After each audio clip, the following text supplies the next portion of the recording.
Good morning, good morning, good morning. This is Dr. Audrey Ann with a moment with Dr. Audrey Ann.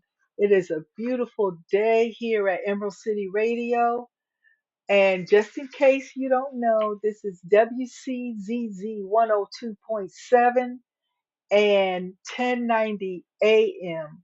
It's 102.7 FM. So today I am going to talk about different things that we can do to take care of ourselves and just to be more aware of our stress levels, more aware of our anxiety levels, more aware of just our mental wellness. You know, a lot of times when people use the word mental, they automatically say illness. And sometimes it has nothing to do with the illness side. It has to do with just being able to function on a daily, regular basis, and learning how to pull yourself together when you're having stresses, when you're having anxieties. So that's what we're going to talk about today. And we have talked about it all year. So, you know, this should be information that you have already heard before. So it's mental wellness really has to do with feeling good about yourself, like I said, about the people surrounding you and about your life in general. And it it helps us to identify stressors and how to take care of those stressors, how to eliminate those stressors, you know, how to deal with them. So I just wanted to give you some pointers for some of the things we can do. So, one of them is taking care of yourself. How do you do that? How do you take care of yourself? Do you say, well, I ate breakfast, you know, I had a cup of coffee, I had some juice, I had a donut or whatever. And so, you know, I ate something and I got about 3 hours of sleep. So I did get some sleep and I haven't been to the gym in a long time. And I can't talk because I haven't been to the gym in a long time either. But you know, is that how you identify how you're taking care of yourself? All of those things are important. All of those things are important, and you have to figure out how you're going to fit them in to your 62-hour a day schedule. You know, so you cannot work without any play. You cannot. You cannot work without any rest. You cannot work without any peace of mind, without connection with other people. So if you are considering that work is your most important thing, then that's a problem. Okay?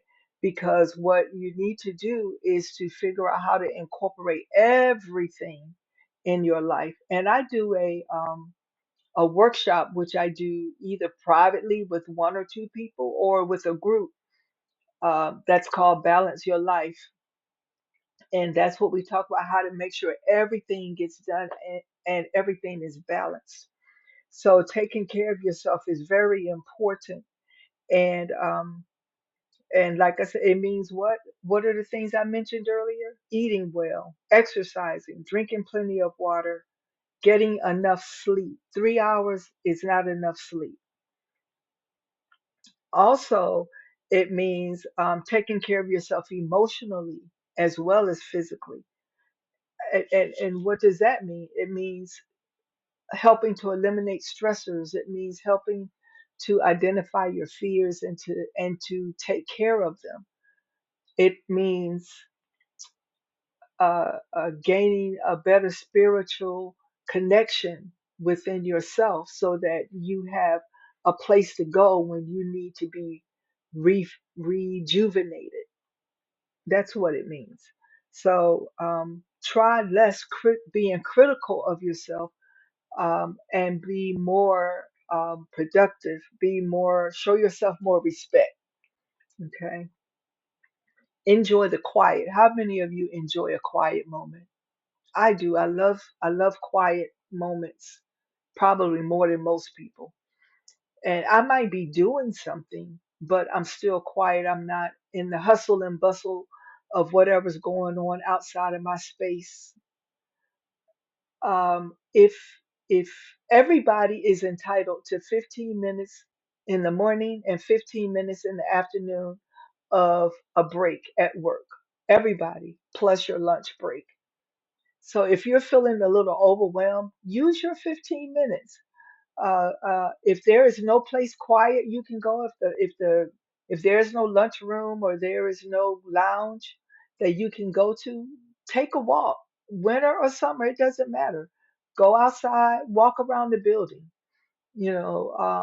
Go outside and find you some place to sit and you know read a book or whatever. But use those 15 minutes wisely.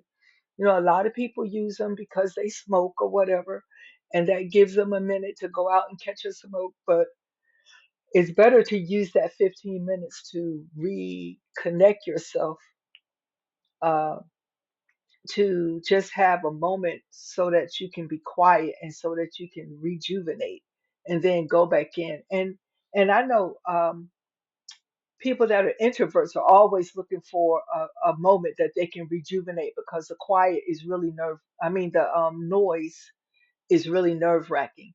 For people that are extroverts, they think that they need to be in the midst of everything and they need to just be going, going, going, going. But that is not true. Extroverts need quiet time. Extroverts need time to sit and just to relax and to relax their brain, you know. So, so take those minutes that you are already given, so and use them wisely. It says there's a note here that says to escape your usual stressors, whatever that is, um, you can walk. I say go outside and walk around the building. You can journal. You could sit and meditate. You could listen to some music, put your earbuds on, and listen to some quiet music. You know, so that your body can kind of connect with itself.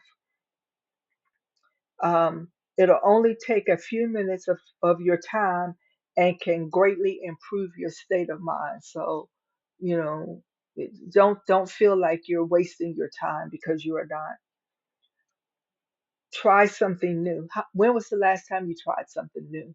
When was the last time you went to a new restaurant? And here in Greenwood, there's restaurants popping up all over the place. So go try some new food. You know, you were raised in Greenwood. You ate your mama's cooking, you ate your grandmama's cooking, you ate your auntie's cooking. But go to Fusion, eat some Japanese food or Thai food or go to the nearest Mexican restaurant and get something that you don't normally get, you know, off the menu. Go, eat, go to, there's new burger places and all this stuff popping up all over the place. Um, but outside of that, obviously I like to eat. But outside of that, go to some place. If you haven't been to the museum in a while, go. It's wonderful. If you haven't been to the art center in a while, go to the art center. Go to the park. Walk around the park. Go take a ride. Just go. My husband loves to just get in the car and go ride, discover new places. But you could do that. There's a lot of things that you can do that you haven't done before that I guarantee you will not kill you. You know, and it will give you a new perspective on life. So go and try some new things. Um, if you don't like going, then you don't have to go. You can try new things right at home. Get you a crossword. When was the last time you did a crossword? I mean, not crossword book puzzle, but an actual puzzle. Put an actual puzzle together, or you know, again, a journal. Write. Start keeping a journal. Writing things. Start your garden. You know, build a shelf or whatever, just anything that is different than what you normally do. It will definitely improve your state of mind. It will definitely improve the way you feel about yourself. It will definitely improve your mental wellness. to venture out into newer things. So try something new. Another thing you can do is set goals for yourself. If you haven't gone to school, or something, and that's something you want to do, go and talk to somebody at Piedmont Tech about setting up a schedule for taking some classes or whatever. If that's something you want to do. If not, learn something new. Like we said before, learn something new. Set a goal to learn something new. Set a goal to learn how to bowl. Set a goal to learn how to I'm sure you can think of a whole lot of, because I'm always learning, coming up with stuff. And my husband is like, please go sit down and be quiet, because I'm always dragging him into something. But, just whatever goals you want to set for yourself. If you're on the job and you're wanting to um, move up in your job, then you have to set a goal for that, because you have to know what the requirements are for the newer job. You have to know if you are qualified, and if not, what do you have to do to become qualified, so you can set those goals and start working towards them. But do not be unrealistic when you set your goals. Do not set your goals so high that you shoot yourself in the foot. you know Set them and get someone to help you, like myself, a coach. um, get someone that is knowledgeable in setting goals and setting them realistically, so that you can start from the step A, step B, step C, step Q, step whatever, however many steps it takes in order to get to reach that goal. If like I said, if you're at your job and you're wanting to start a different job somewhere else, or in that facility where you are, you have to know what it is you need to accomplish in order to be qualified for that job, and set yourself a schedule for that.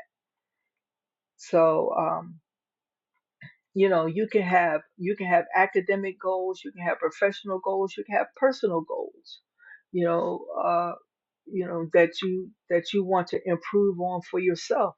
Or you may decide you want to learn how to play the piano. you know 5-year-olds learn how to play, and 50-year-olds learn how to play. So don't use your age as an excuse to learn how to do something new. Everybody, if you are breathing, you are able to learn something new. So, set yourself a goal for that. What else you can do? Create a support system. How do you do that?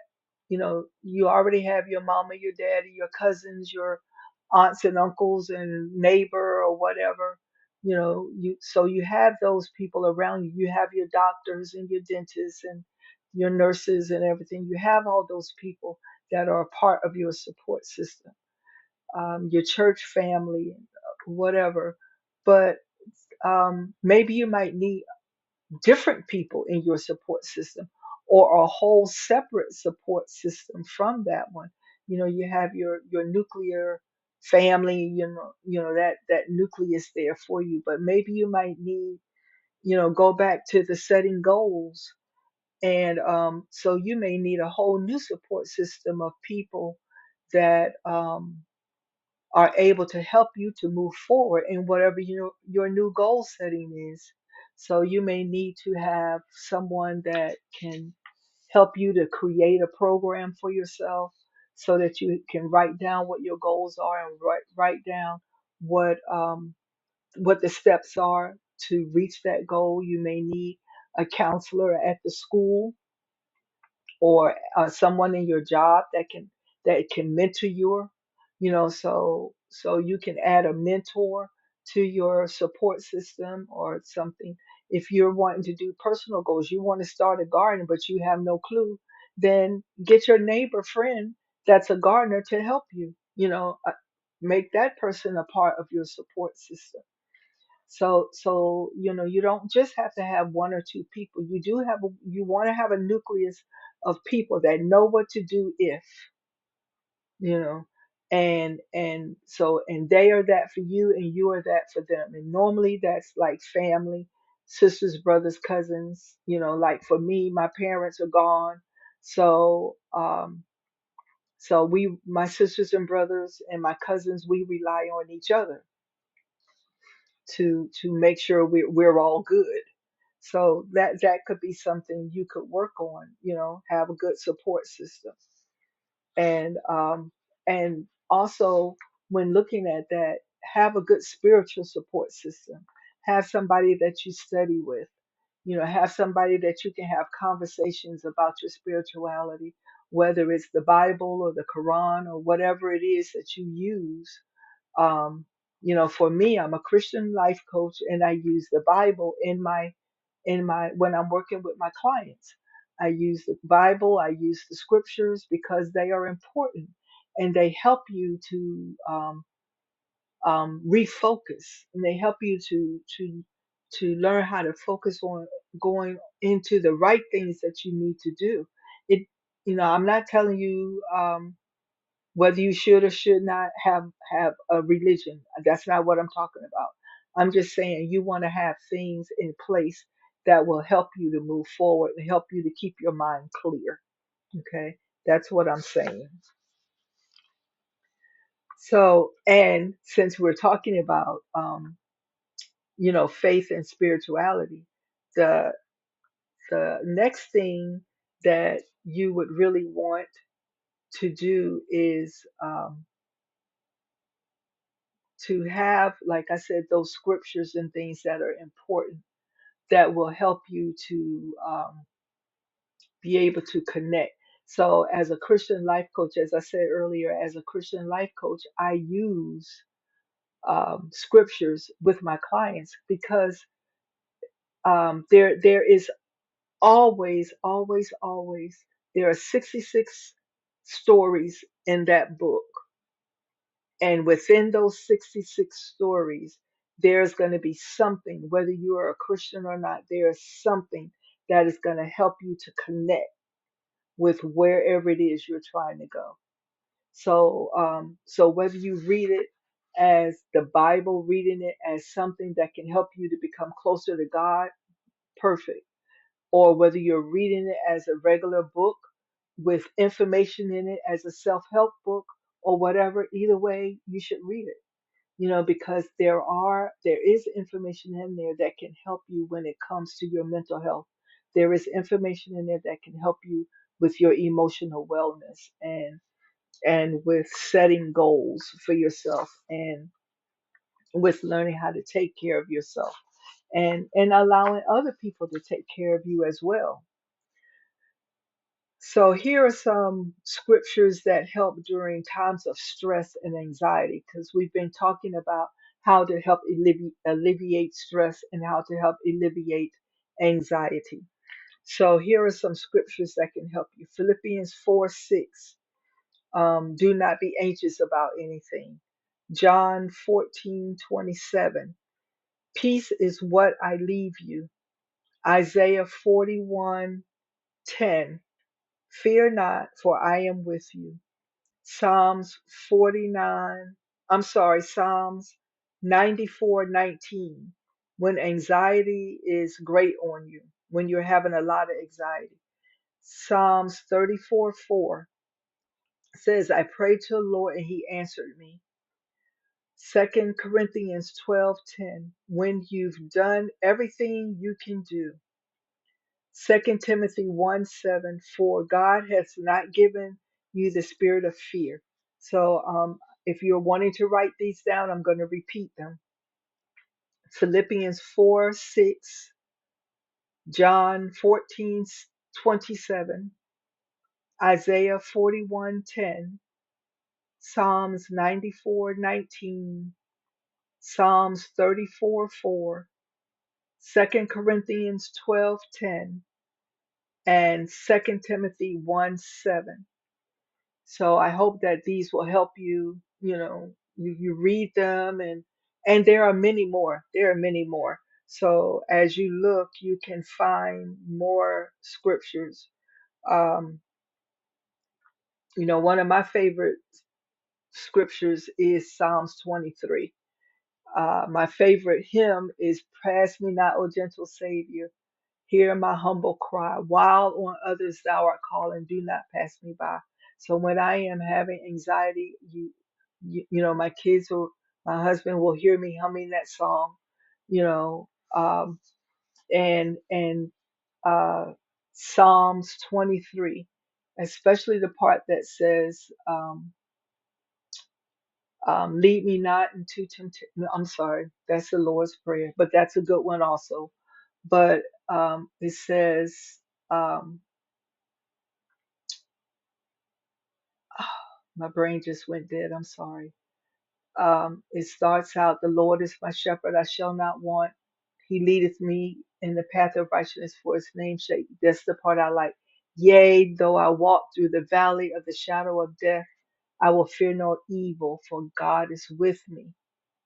His rod and his staff comforts me. He prepares a table before me in the presence of it. And I'm not repeating it word for word, so please don't say, boy, she don't need to do that no more. But I'm just saying that, yea, though I walk through the valley of the shadow of death, because if I am feeling anxiety and if I am feeling stress, then that's where I am, in the valley in the shadow of death. And in my mind, as far as my mind is going, as far as my spirit is going. And I'm asking God to come and rescue me from that pit that I have fallen in for whatever reason. I don't know. But and we all fall into pits and we all need something that we can turn to, someone we could turn to, something we could turn to that will help us to crawl out of that pit. It is never wise, regardless of your age or status, to hide feelings of anxiety, stress, or depression. Telling someone you trust will help you feel better and may save your life. Now it says regardless of your age or status. You wonder, why does it say that? Because we think that, first of all, we think that children don't have stresses, and yes they do.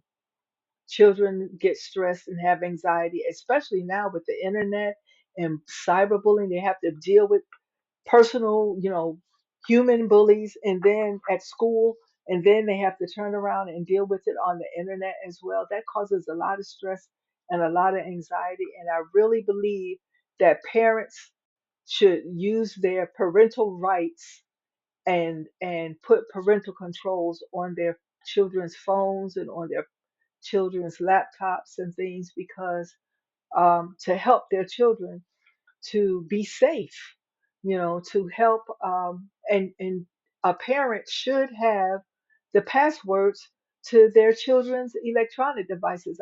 I don't understand parents that say, oh, well, I don't have the password. Why not? Why not? Why don't you have the password?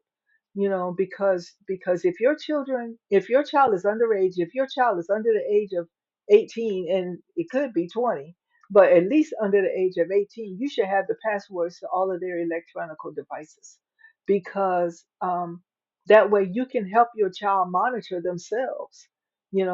I'm not saying to go in and be nosy. I'm just saying to go in and keep your child safe from predators, um, on the computer. So okay, that's my soapbox about keeping kids safe, because I really believe that parents have allowed the government system to take away the feeling that they should have for wanting to protect their children. But you should not be afraid of the government when it comes to making sure your children are safe. Okay. So anyway, um, it says you shouldn't hide your feelings and you should tell somebody. Tell a friend, tell a pastor, tell your doctor, tell somebody that you are having these feelings of stress that you can't overcome, these feelings of anxiety that you can't overcome, and it's just causing you a lot of anguish, so that you can get help to be able to learn tools that you need to learn in order to pull yourself out of those situations. Whether or not professional mental health services are needed, there are many more scriptures that guarantee to calm your spirit in a time when you feel overwhelmed or in a dark place. So, like I said, use it as a Bible, use it as a book, but just use it. And and not just only scriptures, but just reading in general. Read poems, read different documentaries about anxiety and about stress and how people um, were able to overcome those things, so that you have some tools that you can work with. And don't be afraid to call somebody. Call me, Dr. Moses. Call me, my or call somebody so that you can have help.